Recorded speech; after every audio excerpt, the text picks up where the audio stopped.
कहा जाएगा। आप हेडिंग डाले थे ना, स्पोरेंजियम। फिर क्या होगा, अब यहाँ देखिए क्या हुआ। अब ये आकार में बड़े हो रहे हैं, संख्या में भी बड़े हो रहे हैं, और अब इनसे ऐसे देखो, देख रहे हैं। अब नाउ यहाँ लिख दे रहा हूँ, spores are increasing in number and size, in number and size. So they exist a pressure,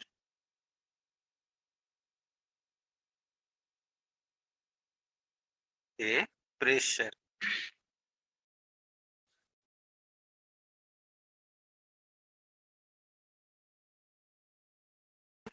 pressure on mother body, on mother cell.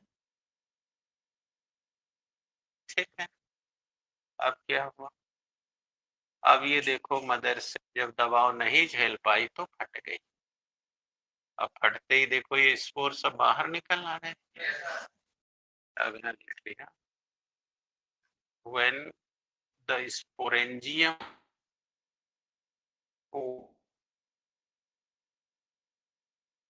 does not bear this pressure, so then it ruptures and spores come out and grow and form a new hypha.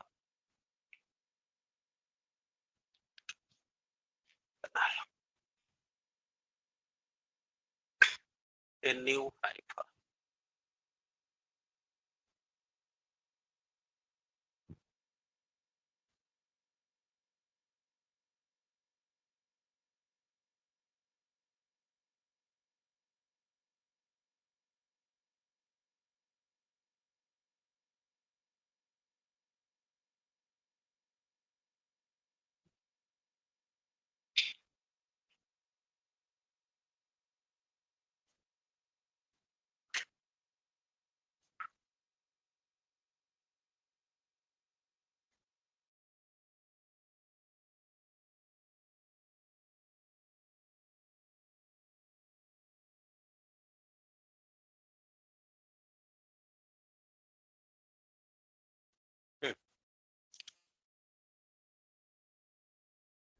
अब देखिए यहाँ क्या लिखा हूँ, ये लिखा हूँ vegetative cell form a number of spore.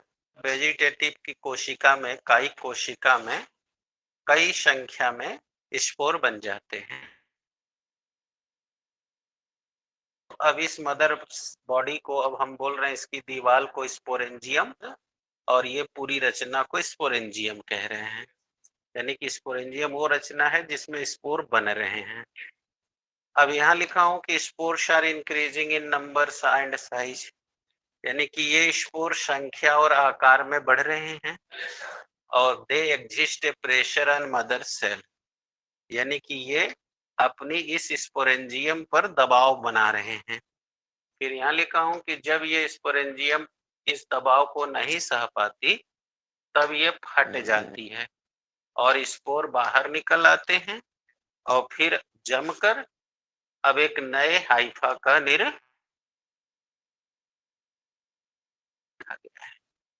आ गया। अब चलिए इस सुनिए और समझिए कैसे करना है। देखिए, फंगस में जो एसेक्सुअल रिप्रोडक्शन होता है, अगर वह जो फंगस जिस स्थान पर उगा हुआ है, अगर वहां के हालात हैं, तो ऐसे में वह वेजिटेटिव सेल अपने न्यूक्लियस को कई खंडों में तोड़ देती है, और तोड़कर अपने साइटोप्लाज्म से मिलकर अनेक छोटी-छोटी रचनाएँ बनाती है, जिससे ये स्पोर जिस रचना में बनती है, उसे हम स्पोरेंजियम कहते हैं और इसकी दीवार को स्पोरेंजियम वॉल कहते हैं। अब इसी में यह सुरक्षित रहकर अपनी पोषण मदर बॉडी से लेकर आकार में, संख्या में बढ़ते रहते हैं। कुछ दिनों में देख रहे हैं, अब लगातार आकार और रहने से ये वेजिटेटिव सेल यानी स्पोरेंजियम फूलने लगती है और जब ये दबाव को नहीं झेल पाती, तब फट जाती। फटते ही इसमें के सारे स्पोर बाहर आ जाते हैं और अब जब वो एक उचित स्थान पर यानी नम छायादार स्थान पर गिर जाते हैं, तो फिर वहां अंकुरित होकर एक नए हाइफा का निर्माण होता है। तो इस तरह ये अलैंगिक जनन कर लेता है। आगे यहाँ तक। अब चलिए दूसरा, एप्लेनोस्पोर।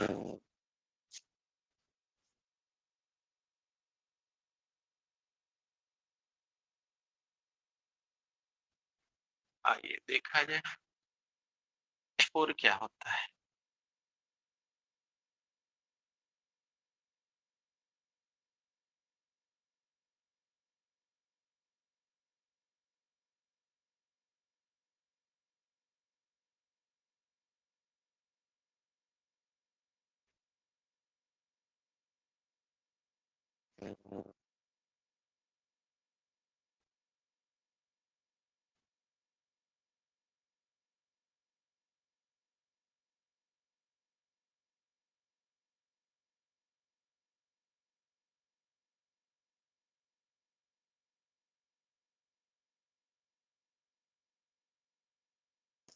अब देखिए इसमें क्या हुआ, जैसा कि अभी आप कह रहे थे कि ये सेक्सुअल रिप्रोडक्शन तब होता है जब कंडीशन अनफेवरेबल।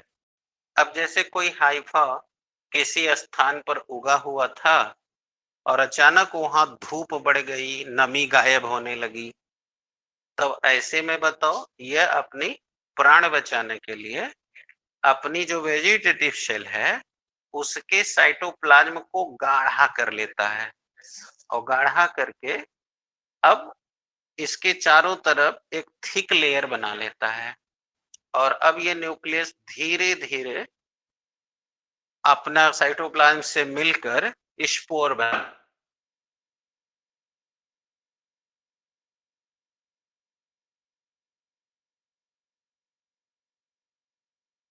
हो रहा है। अब ये स्पोर आकार में बड़े होते जाते हैं,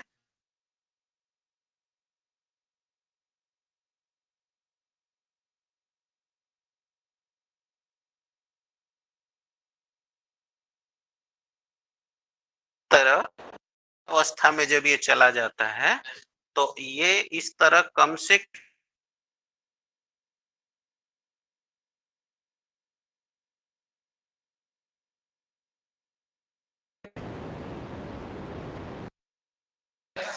इसीलिए आप लोग देखे होंगे कि जब बारिश होती है तब मारकाई तरह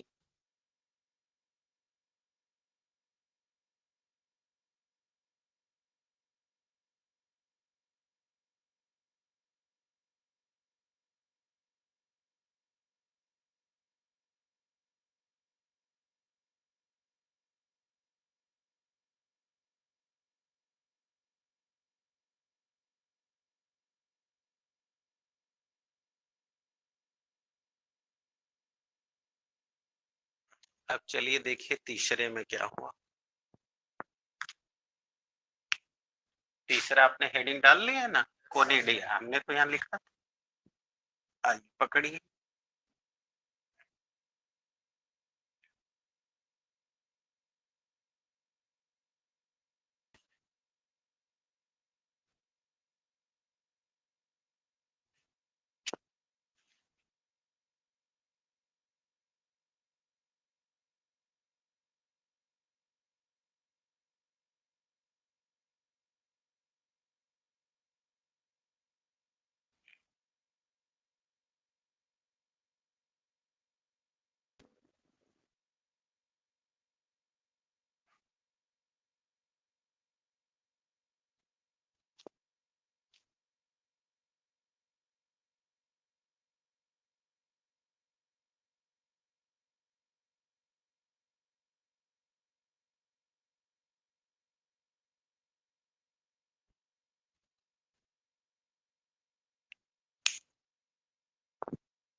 चले।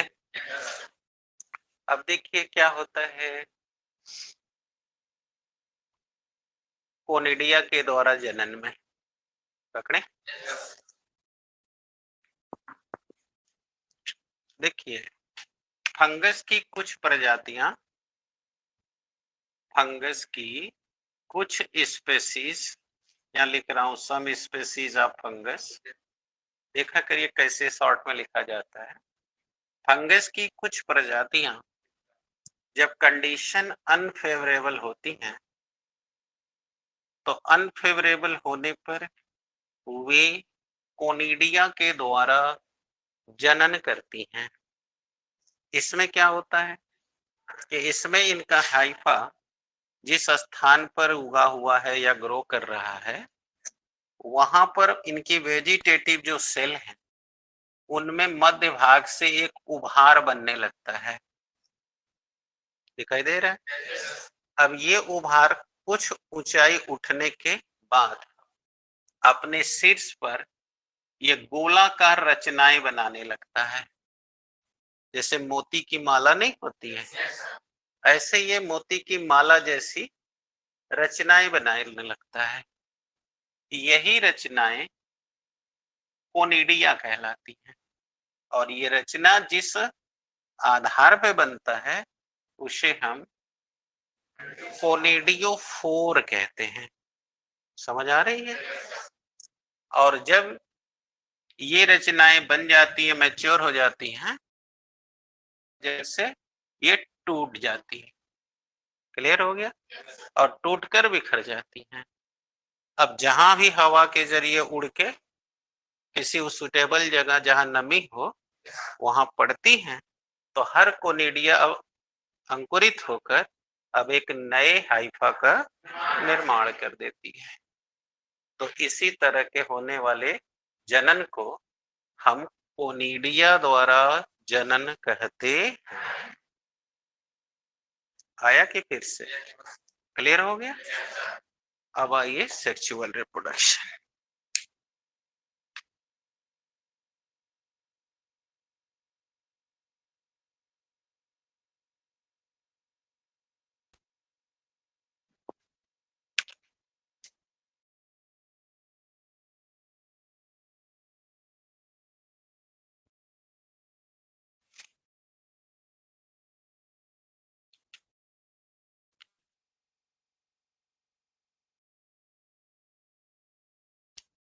यानी लैंगिक जनन। चला जाए क्या होता है सेक्सुअल रिप्रोडक्शन। देखिए आप सभी बच्चे जानते हैं कि जो सेक्सुअल रिप्रोडक्शन होता है वह अकेले किसी एक जाति द्वारा संभव नहीं है। उस जाति के दो विपरीत सेक्स यानी लिंग, तो पिछले दिन समझाया था आपको, जब आपस में मीट करते हैं तब उनसे संतान पैदा होता है। अर्थात उसमें संतान पैदा करने के लिए दोनों सेक्स का होना, मिलना जरूरी है। यानी वो अकेले चाहें तो अपना संतान पैदा नहीं कर सकते, दोनों का मिलना आवश्यक है। तो ऐसा ही जनन, जिस जनन को करने के लिए दोनों सेक्स की आवश्यकता पड़े, उसी जनन को हम लैंगिक जनन कहते हैं। जैसा हमने कल परसों के लेक्चर में आपको कुल समझा दिया कि कैसे जीन ट्रांसफर होगा, क्या होगा, याद है। तो वो सेक्सुअल रिप्रोडक्शन कहलाता है। लेकिन अब जहां तक फंगस की बात है तो फंगस अभी बहुत ही छोटा पौधा है। यानी ये ऐसा पौधा है कि इसमें न अभी तक जड़ बनी है, न तना बनी है, न पत्ती बनी। केवल इसकी एक बॉडी है जो थैलस है। आपने पढ़ा ना इसके बारे में। मुंह से बोला करो जी, चुपचाप बैठते हो, कैसे बोलते हो, हमको नहीं सुनाई देता, तुम लोग बोलते रहते हो, तो थोड़ा अच्छे से बोलो। हाँ जी, समझ आ रही है। तो आपने देखा कि जो फंगस है, ये फंगस में कोई ना रूट है, ना स्टेम है, ना लीफ।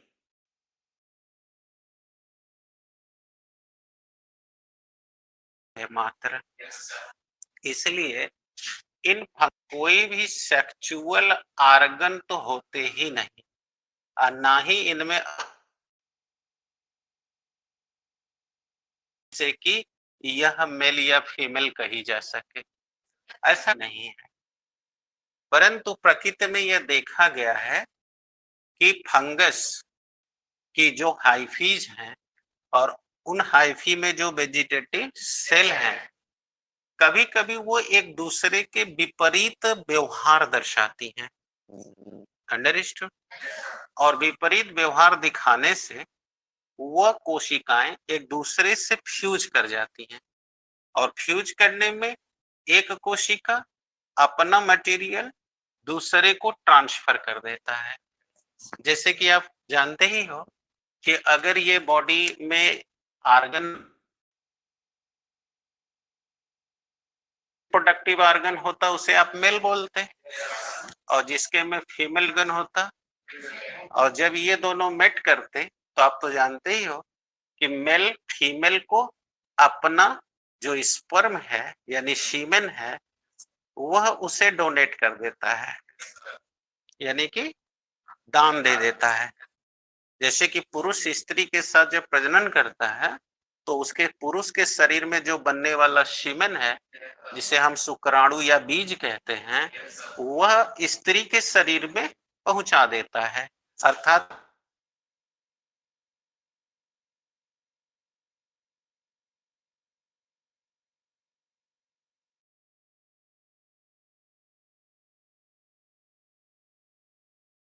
स्त्री के शरीर से अलग हो जाता है।